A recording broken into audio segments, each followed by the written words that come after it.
She told me, she's like, it's not an option. Like, it's demand. That's what your job is. There are times where they would just take what they want. And these mothers don't know. And there's no way they would know.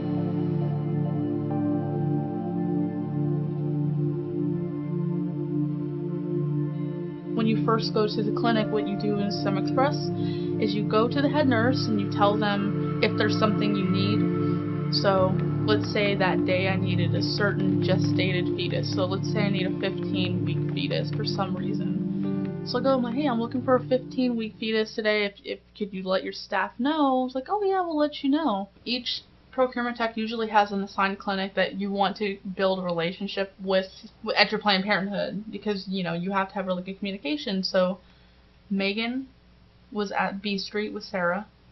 Jessica had San Jose de Alameda. I had Stockton and Fresno. Fresno was in actually an alley. The areas like Fresno where it's dirt cheap and the area is not good. There were so many. I would work for 8 hours. And there would be 40-something patients. It really wore me down. It's the environment. It's morbid. Like you can feel it. You can hear screaming. You can hear crying. Like, so they give you a sheet, and it's everybody for that day who's coming in for an ultrasound, who's coming in for an abortion, medical or late-term abortion, and we basically walk around the clinic and make sure that we have time, we consent them, we take them in the room or meet them in the chair. Some women they come in, they do a test, and then you find out they're pregnant. Then you can consent them. So pregnancy tests are potential pregnancies, therefore potential specimens.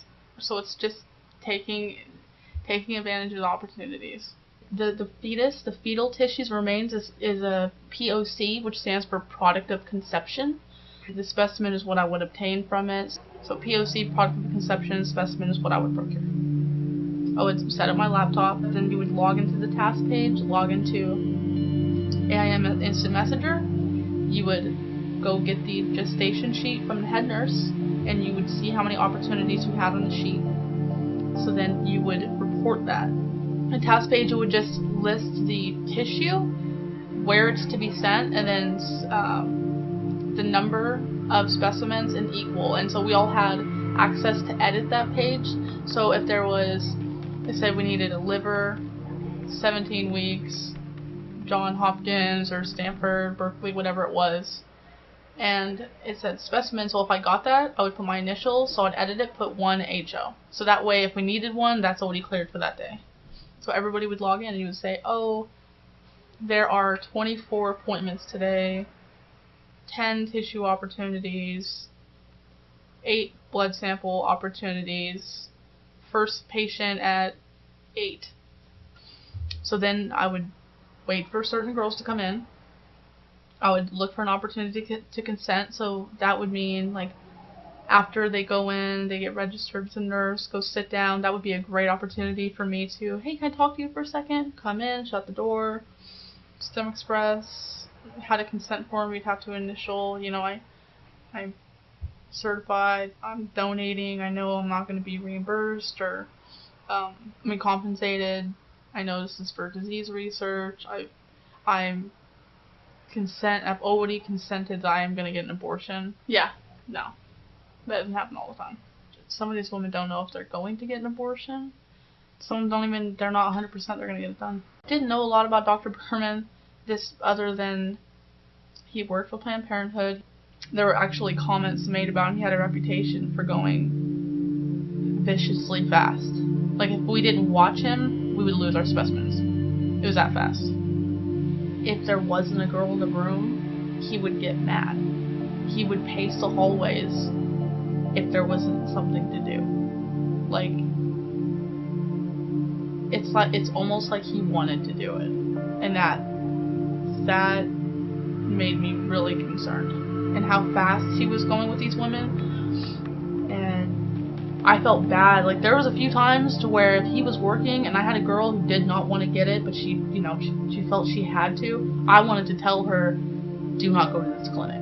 When I imagine, because I've seen abortions, I imagine him literally going into the room, lifting the covers, going in, grabbing, and walking out. Like, that's how fast it is. It's ridiculous. I was the only person who is a licensed CPT-1, a licensed phlebotomy technician, but the other individuals were drawing blood in the clinics. The coworkers I had, they would not consent the donors. If there was a higher gestation and the technicians needed it, there were times where they would just take what they wanted. And these mothers don't know. And there's no way they would know. There were times where, I remember one time it was the Fresno clinic, and that was the most high volume clinic we have, lots of abortions, lots. And I had a very gestated woman that was a LAMS patient. So LAMS patients, it's a 2-day process. So they take a certain material, they come in, they insert it into the uterus to expand it, and then you come the next day, they take it out so they can extract the fetus. So I consented her, and she said no, and I'm fine with that. I'm not going to press anybody. I'm not going to consent a girl who's throwing up from the abortion medication. That's not who I am. And she said no, and the next day, Jessica came, and she's like, oh, the high gestated girl, do you have to get her, make sure you get her? I'm like, oh, I already consented her yesterday, she's not comfortable. And she looked at me like, okay, walked out, took her into the room, and she came back out and she was holding all these tubes. And all I said to her was, what do you say to her to get that blood? She's like, nothing. I'm like, so basically you just went in there and took her blood, and you're going to be taking her fetus without her knowing. So, yeah, I'm not, that's terrifying. Like, imagine if you were an abortion patient and someone was going in and stealing your baby's parts. And half of these women are already on the edge as it is. You know, so it's terrible. The women I worked for were cold.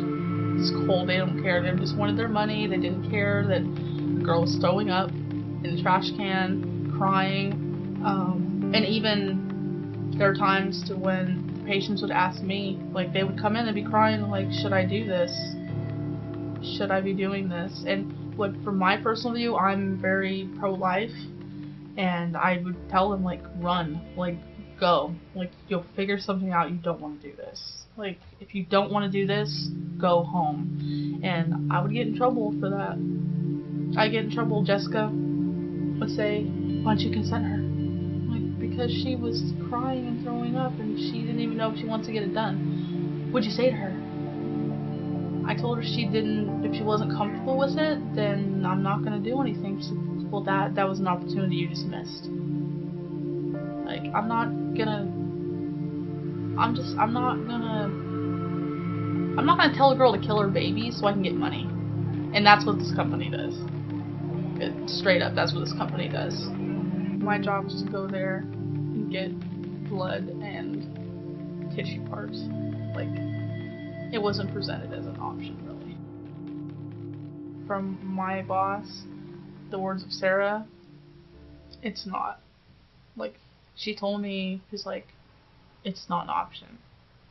Like, it's a demand. That's what your job is. I said, I'm not gonna push them over the edge when they're already on the edge. Like, there's a reason why they keep journals in the recovery room. Like, if abortion was a good thing, there wouldn't be so much emotional damage from it. End of story.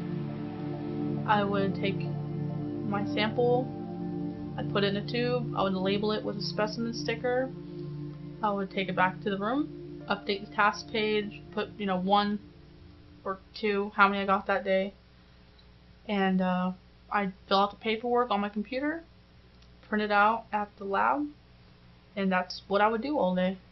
And then at the end of the day, I would put everything in a FedEx package, and I would have to drive to a FedEx and drop off the specimen. And the sad thing is, people would ask what was in the box, and I didn't know what to say. Like, oh, there's dead baby parts in there.